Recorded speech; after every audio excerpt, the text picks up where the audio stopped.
ღმერთს რამდენიმე წუთის წინ თქვენთან ერთად გავეცანი რეესტრის მიერ გამოქვეყნებულ ოფიციალურ შეტყობინებას ივანიშვილის მოქალაქეობასთან დაკავშირებით. რაც შეეხება ზოგადად ჩვენს პოზიციას ივანიშვილის მოქალაქეობასთან დაკავშირებით, მე მინდა შეგახსენოთ, რომ ჯერ კიდევ შემოდგომაზე ქრისტიან-დემოკრატებმა ძალიან ნათელი პოზიცია გამოვხატეთ ამ საკითხის მიმართ. ეს დამოკიდებულება კიდევ უფრო მეტად გაგვიმყარდა მისი უწმინდესობის განცხადების შემდეგ და ჩვენი შეხედულება არ შეგვიცვლია ბუნებრივია დღეს და მიგვაჩნია, რომ რეესტრის მიერ მიღებული გადაწყვეტილება, როგორც ადამიანური, ასევე პოლიტიკური და სამართლებრივი თვალსაზრისით არ არის სწორი. მაგრამ ამის პარალელურად ხედავთ, რომ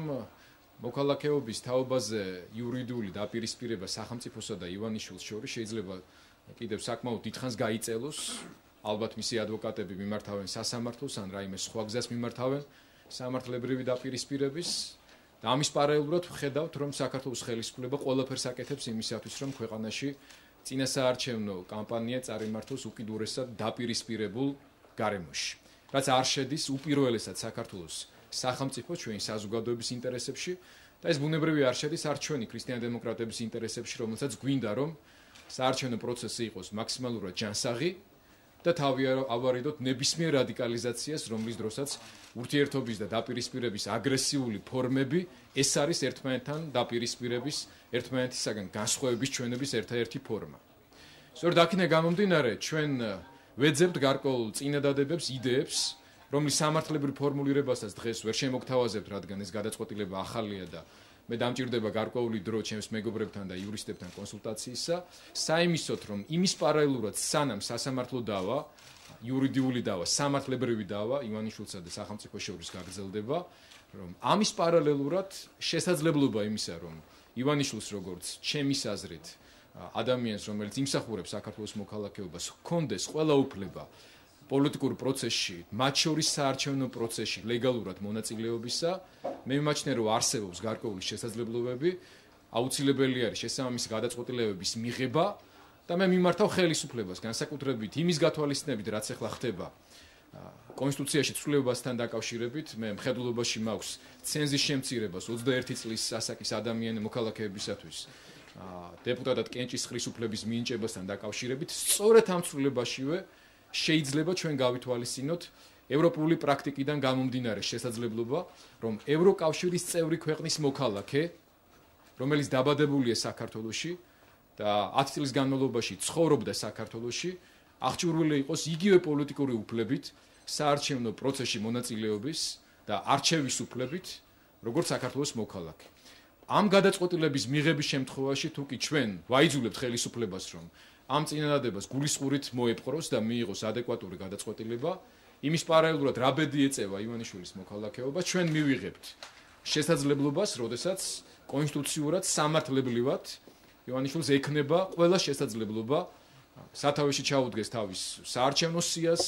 კენჭი იყაროს საქართველოს პარლამენტის წევრად, არჩეული იქნეს ნებისმიერ პოლიტიკურ თანამდებობაზე და აფინანსოს მისი პოლიტიკური კოალიციის საარჩევნო კამპანია და ასე შემდეგ. ანუ ფაქტობრივად ის ყველა იმ პოლიტიკური სამართლებრივი უფლებით იქნება აღჭურვილი, რისთვისაც ამ შემთხვევაში საქართველოს მოსახლეობის აბსოლუტურ უმრავლესობას მიაჩნდა, რომ მისთვის მოქალაქეობის მინიჭება იქნებოდა უპრიანი. კიდევ ერთხელ ვიმეორებ, ეს ჯერჯერობით მხოლოდ იდეის დონეზე არსებობს. მე და ჩემი მეგობრები ამ დაგვარი გამოსავლის პოვნაზე დავფიქრეთ, მას შემდეგ რაც მოვისმინეთ რეესტრის ეს გადაწყვეტილება, სიმართლე გითხრათ, რაიმე განსხვავებულ გადაწყვეტილებას მე არც ველოდი. არ ველოდი გამომდინარე იმ პოლიტიკური კონფიგურაციიდან, რომელიც დღეს არსებობს, არ ველოდი გამომდინარე ჩვენი მმართველი პოლიტიკური ძალის და პირადად სააკაშვილის პოლიტიკური ბუნების ცოდნიდან გამომდინარეც, მე კარგად ვიცი და ამდენი წელი საქართველოში პოლიტიკური პროცესების განვითარების არის ნათელი მაგალითი იმის, რომ თუ კი სადმე კომფორტულად თავს გრძნობს პრეზიდენტი სააკაშვილი და მთელი მისი პოლიტიკური გუნდი, ეს არის პროცესების ესკალაციის, დაპირისპირების, რადიკალიზაციის დროს, პოლარიზაციის დროს, აგრესიული დამოკიდებულებების დროს. ამიტომ მე სიმართლე გითხრათ, გარკვეულ ეტაპზე, გარკვეულ შეცდომათაც კი მიმაჩნდა განცხადებები, რომელსაც უფრო ულტიმატუმის ხასიათი ჰქონდა იმასთან დაკავშირებით, რომ აბა გაბედოს და არ მომცეს მოქალაქეობა და ასე შემდეგ, რადგან ზუსტად ვიცოდი, რომ ასეთ შემთხვევაში მოქალაქეობას მართლაც რომ არ მისცემდნენ ივანიშვილს. მაგრამ ეს ცალკე საკითხია, ამ ურთიერთობებს ერთმანეთთან გაარკვევენ, პოლიტიკური დაპირისპირების ხერხებს თავად შეარჩევენ. მე, როგორც ამ ქვეყნის მოქალაქე და ქვეყნის ერთ-ერთი წამყვანი პოლიტიკური ორგანიზაციის ლიდერი, დაინტერესებული ვარ, ისევე როგორც ჩვენი საზოგადოების უმეტესობა იმაში, რომ ყველა ადამიანს ჰქონდეს შესაძლებლობა კონკურენტულ გამჭვირვალე გარემოში მიიღოს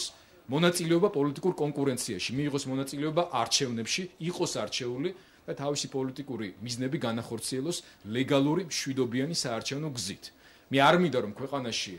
კვლავ იყოს დაპირისპირება რადიკალური აგრესიული ფორმებით, არ მინდა ისედაც უამრავი რისკებით დატვირთული პოლიტიკური ვითარება, რომელიც არის ქვეყანაში, შემოდგომისთვის ისე დაიძაბოს, რომ აქედან გამოსავალი საზოგადოება მშვიდობიანი გზით ვერ იპოვოს. სწორედ ეს არის ძირითადი მიზეზი და მოტივი,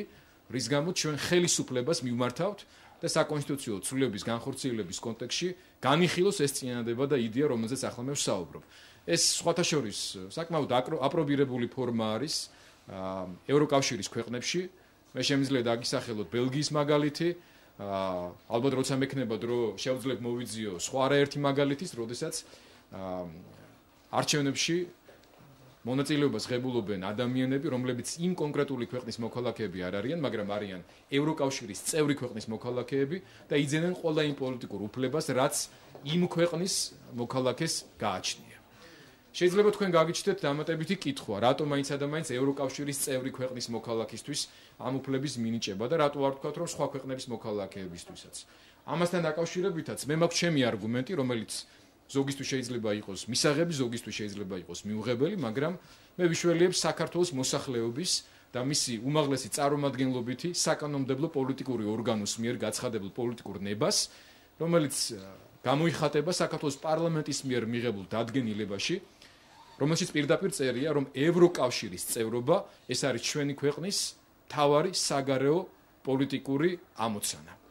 აქედან გამომდინარე, ამ ქვეყანას ჩვენ გაცხადებული გვაქვს, რომ ევროკავშირი არის ის პოლიტიკური სივრცე და გარემო, სადაც ჩვენ ვხედავთ საქართველოს მომავალს. სწორედ ამის გამო მიმაჩნია, რომ ევროკავშირის წევრი ქვეყნის მოქალაქისთვის ამ უფლების მინიჭება იქნება აბსოლუტურად ლოგიკური და მაგალითისათვის შედარებისთვის არა, ბავშვად, ევრაზიული კავშირის ან თანამეგობრობის ქვეყნების SNG-ს წევრი ქვეყნის მოქალაქისთვის. ეს არის ჩემი არგუმენტი, რომელიც მე მიმაჩნია საკმაოდ მყარად, თუ კი ვინმეს გაუჩნდება კითხვა, რატომ ევროკავშირის წევრი ქვეყნის მოქალაქისთვის ამ უფლების მინიჭების შესაძლებლობა და არა დაუშვათ რუსეთის ან თანამეგობრობის სხვა წევრი ქვეყნების მოქალაქეთათვის.